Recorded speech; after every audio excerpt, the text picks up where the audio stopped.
All right, ready?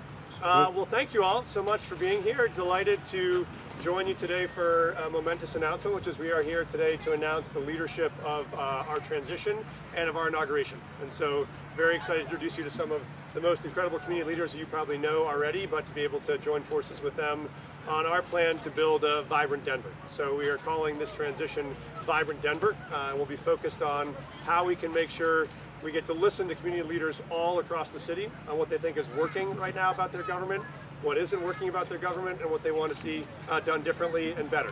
And so we will today announce our co-chairs of our transition. We'll announce the chairs of the inauguration. We'll announce the executive director of the transition. I'll introduce you to them in just a minute. But I'll say what we know is we want to make sure that this is a city that hears everybody, that represents everybody, and that includes everybody. And that will be the focus of this transition. We will announce today, in addition to these co-chairs, we will have 28 different committees of our transition. Those will include all of the existing departments and agencies that we want to be able to get a deep look at what's working and what's not. It also includes the addition of some new committees that we think are major issues facing the city that we want to make sure and get feedback from residents around. Those will include a couple of things. Obviously a focus on homelessness. We'll have a special committee dedicated to that. One dedicated to migrants who are arriving to the city and how we're going to support that transition. And one focused on our partnership with Denver Public Schools. What we're going to do around education and our collaboration long-term between the city and the school district. Those will be our largest three. We'll have additional committees we're going to launch focused on mental health, on employee voice, making sure we have an opportunity to listen to and hear the feedback of employees across our 11,000 person employee base, not just on the transition, but as an ongoing structure. We'll have a committee focused on labor relations across the city, and we will launch one focused on community well-being and neighborhood safety, how we think about all the work that goes into making communities safe, in addition to and separate from the work of public safety. So those will be additional committees we're excited to launch today. We have 5 values we've laid out that we think will be central to this transition, and I'll use those to frame the amazing individuals you'll see that are up here today. Those values of the transition will include 1, transparency. How do we make sure that we as a transition and we as a government are transparent and open, people know what's happening, why it's happening, where resources are going, and why they're going there. The second is innovation. We want to make sure that we are building a city that is innovative, that is looking for new and more effective and more efficient ways to solve problems, not assuming that the way things have always been done are the ways they have to be done going forward. The third is collaboration. We want to make sure that our values, that we are working in partnership as a city with all of the entities, nonprofits, philanthropy, community groups, foundations, private sector partners, elected leaders, to make sure we have a collaborative city.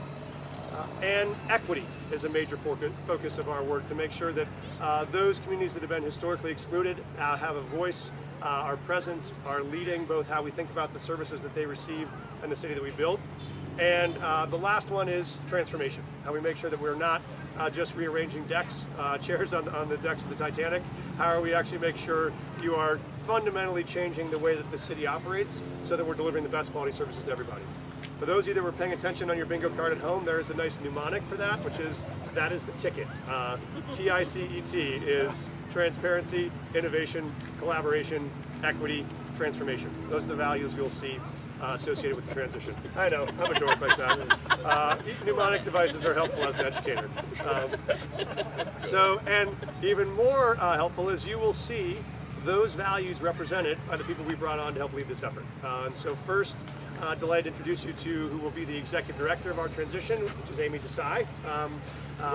Amy Desai, delighted to have on. Amy has spent her career serving and supporting historically excluded communities, both as an educator, as an entrepreneur, as a foundation leader, as an expert at really bringing together diverse voices at the table to make sure everyone is heard and we get the best possible outcome of that synthesis. We've checked, we believe she will be the first woman of color ever to lead a mayoral transition as the executive director of the transition. You all can fact check that if we're wrong, but we went back about 50 years and couldn't find a counterpoint. So unless someone in the 1920s was much more progressive than we thought, we think that'll be a first. And really, I think it's going to be a fabulous opportunity to make sure she leads this organization to deliver the outcomes that we have. There's a distinguished group of chairs that we have here today that we want to talk a little bit about. first are, and I think I'm going to talk about them in the context of the values I just mentioned, which is the first is transparency. Delighted to have Greg Moore join as one of the co-chairs of our transition. Greg, as you all know, was the editor-in-chief of the Denver Post, as well as the Boston Globe, has probably more Pulitzers in his wardrobe than certainly the Broncos have Super Bowl trophies, but is someone who has led, I think, on the side of media, making sure that government and the city is transparent, is open, is communicating clearly with all of the members of our community, and so really grateful to have him join. When we talk about innovation, delighted to have Makisha Booth join, who, as many of you may know, is the founder and visionary behind SistaBiz, which is, I think, one of the country's foremost incubators to help black women start and launch businesses. She's been an innovator throughout her career, both in the public sector, as a startup leader, as a community and civic activist, but really someone who has looked at very hard problems and found innovative ways to solve them and bring creative solutions both to her community and, we think, to the whole city. So delighted to have Makisha Booth join. Our missing Beatle today is Courtney Garrett, who is the leader of the Downtown Denver Partnership. I think we really thought of her in the spirit of collaboration. She is working hard to make sure businesses all across the downtown area are collaborating to deliver results for the city, and is working very closely with elected officials, with nonprofits, with community members to make sure those interests are aligned. And so we're delighted to have her join us. She's in Vancouver today, leading the Downtown Denver Partnership Expo, but she is excited to be on board. There's maybe no more strong or more effective voice for equity in this city and this state than Julie Gonzalez.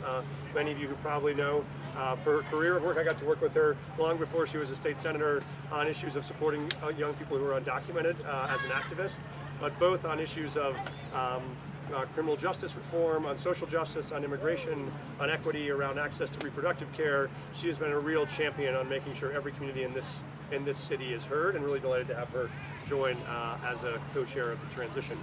And then last but certainly not least, the man that needs no introduction is Mayor Pena, who I think embodies this concept of transformation. When he took over and led the city, he was dreaming no small dreams. He was actually thinking about how could you bring this into being a world-class city, and everything from the construction of the airport to of Lodo to of the convention center to the Colorado Rockies, but also in his leadership in 2 roles on the cabinet of President Clinton and in helping lead transitions both at the city level and at the presidential level, knows what it takes to build an incredible team of leaders who can deliver transformational results. So delighted to have them. Also very excited to announce today the chair of our inauguration, who will be Leslie Herod, who needs no introduction in this group. And I think Leslie, in addition to all of her tremendous leadership, both as a community activist, as a state leader, and as a representative, has also, I think, been an amazing catalyst and leader of this idea of a vibrant Denver, activating the creatives and the artists and the visionaries who build the parts of the city that we love the most. And she is going to build something incredible for us to be able to celebrate the spirit of what Denver is and what Denver can become. So that is the amazing team of rock stars that we have assembled today. I am going to stop and hand it over to a couple of them to speak a little bit about their role and their work, and I have the